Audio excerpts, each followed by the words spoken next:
بسم اللہ الرحمن الرحیم۔ السلام علیکم۔ آج کا ہمارا مضمون ہے ہمارے پیارے نبی پر۔ ہمارے پیارے نبی، آج مجھے اللہ نے ایک ایسی پاک ہستی کے بارے میں لکھنے کی توفیق دی ہے جس کے بارے میں کچھ لکھنے کی میری اوقات نہیں ہے۔ اگر ان کی تعریف کی میں لکھنا شروع کر دیا جائے تو اس دنیا کے جتنے قلم ہیں ان کی سیاہی ختم ہو جائے، مگر ان کی تعریف میں لکھنے کے لیے الفاظ ختم نہ ہوں۔ حضرت محمد صلی اللہ علیہ وسلم اللہ کے آخری نبی و رسول ہیں۔ اللہ تعالیٰ نے آپ صلی اللہ علیہ وسلم کو تمام جہانوں کے لیے رحمت العالمین بنا کر بھیجا ہے۔ نبی کریم صلی اللہ علیہ وسلم کی سیرت طیبہ ایسا بابرکت، ایمان افروز اور پاکیزہ موضوع ہے، اس کا جتنا بھی مطالعہ کیا جائے کم ہے۔ ہر مسلمان کی یہ عزیز ترین متاع حیات ہے۔ اس و حسنہ کی روشنی میں ذہنی، فکری، اعتقادی اور عملی زندگی کی آبیاری کرتی ہے، مردہ دلوں کو زندہ، سرسبز و شاداب اور اس کائنات کو منور اور مبارک کرتی ہے، بنی نوع انسان کے قلب و دماغ کو روشن کرتی ہے اور انسانیت کو صراط المستقیم پر گامزن ہونے کے لیے برسر عمل اور مستعد کرتی ہے۔ ہر وہ شخص جو اللہ عز و جل کی وحدانیت و حقانیت کو دل و جان سے اقرار کرتا ہے اور عبادت کا حق ادا کرنا چاہتا ہے، وہ نبی کریم صلی اللہ علیہ وسلم کی ذات بابرکت، نجابت و شرافت، اخلاق و کردار، ذاتی، خانگی، اجتماعی، ملکی معاملات، اپنوں اور بیگانوں سے آپ صلی اللہ علیہ وسلم کا برتاؤ اور طرز عمل، سیرت و کردار کا آئینہ ضرور جاننا چاہتا ہے۔ آپ صلی اللہ علیہ وسلم کی ذات اقداس زندگی کے مرحلہ، موقع اور مقام پر انسانوں کی رہنمائی کا فرائضہ ادا کرتی ہے۔ حدیث مبارکہ ہے کہ آپ صلی اللہ علیہ وسلم کی حیات مبارکہ ہی سب سے بہترین نمونہ ہے۔ اللہ تعالیٰ نے آپ صلی اللہ علیہ وسلم کو اس دنیا میں انسانیت کی بھلائی کے لیے بھیجا۔ آپ صلی اللہ علیہ وسلم نے اپنی تمام عمر اسلام کے لیے وقف کر دی۔ آپ صلی اللہ علیہ وسلم نے ساری زندگی اسلام اور انسانیت کی خدمت کی اور تمام دنیا جہاں کے لوگوں کو زندگی گزارنے کی طرز و طریقے بھی سکھائے، جس پر عمل پیرا ہو کر انسان زندگی اور آخرت دونوں میں کامیاب ہو سکتا ہے۔ اللہ تعالیٰ نے قرآن مجید آپ صلی اللہ علیہ وسلم پر مکمل نازل کیا۔ آپ صلی اللہ علیہ وسلم کی تمام تر تعریفیں قرآن میں موجود ہیں۔ آپ صلی اللہ علیہ وسلم کی ذات ایک بولتا قرآن ہے۔ مسلمان آپ صلی اللہ علیہ وسلم کی زندگی پر عمل پیرا ہو کر اس دنیا میں اور کل قیامت میں بھی اپنے آپ کو کامیاب کر سکتا ہے، کیونکہ اللہ نے آپ پر اپنا دین اور قرآن دونوں مکمل کر دیا ہے۔ ہم جب تک نبی اکرم صلی اللہ علیہ وسلم سے اپنی آل، اولاد، مال، دولت اور جان سے زیادہ محبت نہ کریں گے، ہم اس وقت تک مسلمان نہیں ہو سکتے۔ یہ میرے سمیت اس دنیا کے ہر مسلمان کا ایمان ہے۔ ہماری زندگی عشق رسول صلی اللہ علیہ وسلم سے شروع ہوتی ہے اور عشق رسول صلی اللہ علیہ وسلم پر ختم ہوتی ہے۔ دنیا کا شاید ہی کوئی ایسا مسلمان ہوگا جس کی آنکھیں اور دل نبی اکرم صلی اللہ علیہ وسلم کے ذکر پر تڑپنے نہ لگتا ہو۔ میں ان تمام صحابیوں ولیوں کو ماننے والا ہوں جنہوں نے فرمایا تھا، میں اللہ کو اللہ اس لیے مانتے ہیں کہ اسے حضرت محمد صلی اللہ علیہ وسلم کہتے ہیں۔ میں اویس قرنی رحمۃ اللہ کو اپنا رول ماڈل سمجھتا ہوں، جو زندگی بھر نبی اکرم صلی اللہ علیہ وسلم کی زیارت نہیں کر سکے، لیکن اس کے باوجود ان کے عشق نے انہیں صحابی کے درجے پر فائز کر دیا، جو عشق رسول صلی اللہ علیہ وسلم میں اس مقام تک چلے گئے کہ انہیں کسی نے بتایا جنگ احد میں آپ صلی اللہ علیہ وسلم کا دانت شہید ہوا ہے، تو آپ نے اپنے تمام دانت شہید کر دیے، اور ان کا عشق انہیں اس مرتبے تک لے گیا کہ آپ صلی اللہ علیہ وسلم نے اپنا حرکہ مبارک حضرت اویس قرنی رحمۃ اللہ کو عنایت کرنے کا حکم دیا اور ساتھ یہ بھی فرمایا جو شخص انہیں یہ حرکہ دینے جائے وہ ان سے امت کی مغفرت کی دعا کی درخواست بھی کرے۔ آپ صلی اللہ علیہ وسلم نے اپنی زندگی میں بے پناہ تکلیفیں اٹھائیں۔ کفار مکہ نے آپ صلی اللہ علیہ وسلم پر طرح طرح کے ظلم ڈھائے۔ آپ صلی اللہ علیہ وسلم کو لہو لہو کر دیا، مگر آپ صلی اللہ علیہ وسلم ثابت قدم رہے۔ آپ صلی اللہ علیہ وسلم نے کسی کے لیے بددعا نہیں۔ آپ صلی اللہ علیہ وسلم نے ہر وقت ان کی اصلاح کی دعا کی اور یہ دعا کی، اے اللہ ان کو بخش دے، یہ بھٹکے ہوئے ہیں، ان کو صراط المستقیم پر چلا، ان کو معاف کر دے۔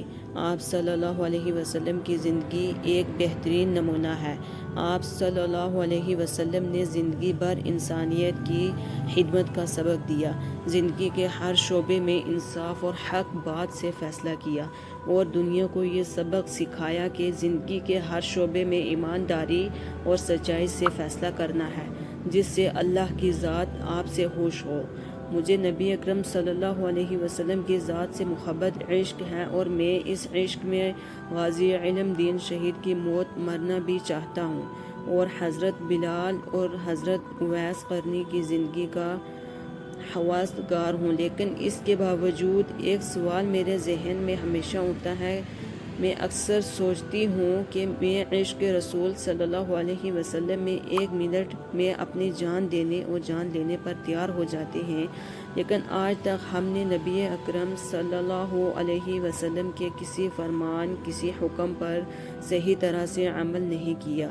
ہم عاشق ضرور ہیں، لیکن ہم میں سے نبی اکرم صلی اللہ علیہ وسلم کا سچا اور کھرا امتی کوئی نہیں۔ آپ صلی اللہ علیہ وسلم کے ذکر سے ہماری آنکھیں بھی چھلک پڑتی ہیں اور ہمارا دل بھی تڑپ اٹھتا ہے، لیکن ہماری زندگی میں نبی اکرم صلی اللہ علیہ وسلم کے کسی حکم، کسی قول، کسی جھلک دکھائی نہیں دیتی۔ میرے رسول صلی اللہ علیہ وسلم کی برداشت پر تو ساتوں آسمان قربان ہو جاتے تھے۔ آپ حرم شریف کے صحن میں نماز ادا کر رہے ہوتے تھے اور کفار آپ پر اونٹوں کی اوجریاں ڈال دیا کرتے تھے، جس سے آپ ایک سانس اکڑنے لگتی تھی، یہاں تک کہ آپ صلی اللہ علیہ وسلم کی صاحبزادیاں بے تاب ہو کر گھروں سے دوڑ پڑتی تھی، حرم شریف پہنچتی تھی اور روتی جاتی تھی، اور آپ صلی اللہ علیہ وسلم کے سر مبارک سے اوجریاں اور آنتی اتارتی جاتی تھی اور کفار کعبہ کے سائے میں کھڑے ہو کر کہکے لگاتے تھے۔ آپ صلی اللہ علیہ وسلم کو طائف کے لوگوں نے پتھر مارے، خون آپ صلی اللہ علیہ وسلم کے سر مبارک سے نکل کر نعلین شریفین میں جم گیا۔ آپ صلی اللہ علیہ وسلم نے درخت کے ساتھ ٹیک لگائی، خادم نے نعلین شریفین اتاری تو آپ صلی اللہ علیہ وسلم کی حالت دیکھ کر آنسو آ گئے۔ اس وقت فرشتوں کی برداشت بھی جواب دے گئی۔ حضرت جبرائیل امین تشریف لائے اور عرض کیا، آپ اگر اجازت دیں تو میں طائف کی ساری آبادی کو دو پہاڑوں کے درمیان پیس دوں۔ آپ صلی اللہ علیہ وسلم نے مسکرا کر ان کی طرف دیکھا اور فرمایا، نہیں، شاید ان کی آنے والی نسلیں مسلمان ہو جائیں۔ آپ صلی اللہ علیہ وسلم کے ساتھ جو ظلم کیا گیا، آپ صلی اللہ علیہ وسلم نے ہنس کر ایسے برداشت کیا، کبھی کسی کو بددعا نہیں دی۔ ہم سب نبی اکرم صلی اللہ علیہ وسلم کے عاشق ہیں، لیکن آپ صلی اللہ علیہ وسلم کے وہ عاشق کہاں ہیں جو برداشت کو سنت سمجھتے تھے، جو بڑے بڑے اختلاف کو بھی ہنس کر سہ جاتے تھے، جو انسان کو آخری موقع دیتے تھے۔ ہم اس رسول صلی اللہ علیہ وسلم کی طرف کیوں نہیں دیکھتے جنہوں نے منافق اعظم کا جنازہ بھی پڑھایا تھا، اس کی مغفرت کے لیے دعا بھی کرتے تھے، اور ہم رسول اللہ صلی اللہ علیہ وسلم کی حیات کے ان پہلوؤں پر عمل کیوں نہیں کرتے جن میں آپ صلی اللہ علیہ وسلم مسکراتے دکھائی دیتے ہیں، جن میں آپ صلی اللہ علیہ وسلم پودوں سے لے کر جانوروں تک سے شفقت کرتے ہیں اور کافروں کو آخری سانس تک اصلاح کی گنجائش بھی دیتے ہیں۔ یہ درست ہے کہ ہمیں عاشق رسول ہونا چاہیے، کیونکہ عاشق رسول صلی اللہ علیہ وسلم کے بغیر ہمارا ایمان مکمل نہیں ہوتا، لیکن ہمیں عاشق کے ساتھ ساتھ رسول اللہ صلی اللہ علیہ وسلم کا امتی بھی تو ہونا چاہیے۔ ہماری زندگی میں رسول اللہ صلی اللہ علیہ وسلم کے کسی ایک قول کی جھلک دکھائی نہیں دیتی۔ ہم اعمال میں دنیا کی بدترین قوم ہیں۔ ہماری زندگیوں میں خوف خدا دکھائی دیتا ہے، نہ ہی سنت رسول صلی اللہ علیہ وسلم، لیکن اس کے باوجود ہم عشق رسول صلی اللہ علیہ وسلم کے دعوے کرتے ہوئے تھکتے نہیں ہیں۔ ہم سے بڑا ظالم کون ہے؟ ہمارے رسول صلی اللہ علیہ وسلم کو اس وقت عاشقوں سے زیادہ امتیوں کی ضرورت، اور ہمیں عالم اسلام میں عاشق تو کروڑوں نظر آئیں گے، مگر آپ صلی اللہ علیہ وسلم کا امتی کوئی نہیں۔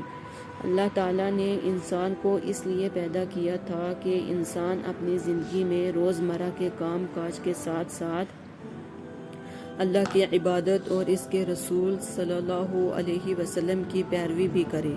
آپ صلی اللہ علیہ وسلم کی پیروی کر کے انسان اپنی دنیا اور آخرت دونوں سنوار سکتے ہیں، مگر آج کا مسلمان صراط المستقیم کا راستہ بھول کر کسی دوسرے راستے پر چل پڑا ہے۔